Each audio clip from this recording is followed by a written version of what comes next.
इच्छा पूर्ति पेड़। एक गांव में एक इच्छा पूर्ति पेड़ था। लोग उस पेड़ को पानी डालकर अपनी इच्छा मांगते थे और पेड़ उनकी सारी इच्छाएं पूरी कर देता था। एक आदमी उस पेड़ के पास एक दिन आया और बोला, हे इच्छा पूर्ति पेड़, मेरे ढेर सारा धन चाहिए। ऐसे बोलते ही आदमी के सामने ढेर सारा धन आ गया।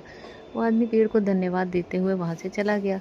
इसी तरह कई लोग उस पेड़ को पानी डालकर अपनी इच्छा पूर्ति करते थे और पेड़ उन सबकी इच्छा पूरी करता था। लेकिन कुछ सालों बाद वही पेड़ बूढ़ा हो गया और उसकी शक्तियां भी खत्म हो गईं।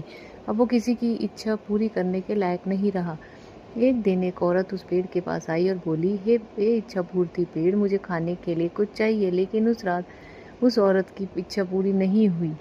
वो औरत नाराज होकर वहां से चली गई। पेड़ को बहुत दुख हुआ और वो रोने लगा और वह भगवान से प्रार्थना करने लगा कि मुझे मुझे अपनी खोई हुई शक्तियाँ वापस दिलवा दीजिए, मैं सबकी मदद करना चाहता हूँ। तभी भगवान वहाँ पर प्रकट हुए और पेड़ से बोले, क्या हुआ पेड़, तुम्हारी शक्तियाँ वापस आ सकती हैं अगर तुम जंगल से कोई तुम में जादुई कुएं से लाकर पानी डाले, तभी ये संभव हो सकता है। पेड़ ने भगवान की बात सुनी और जोर जोर से मदद के लिए कहने लगा। एक आदमी उसकी मदद करने के लिए आया। तब पेड़ ने सारी बात उसे बताई।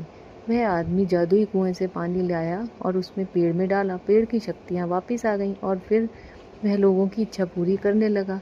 अगले दिन वही औरत उस पेड़ से फिर से खाना मांगने के लिए आई तो पेड़ ने उसे बहुत सारा खाना खाने को दिया। उस पेड़ का शुक्रिया करते हुए वह औरत वहां से चली गई।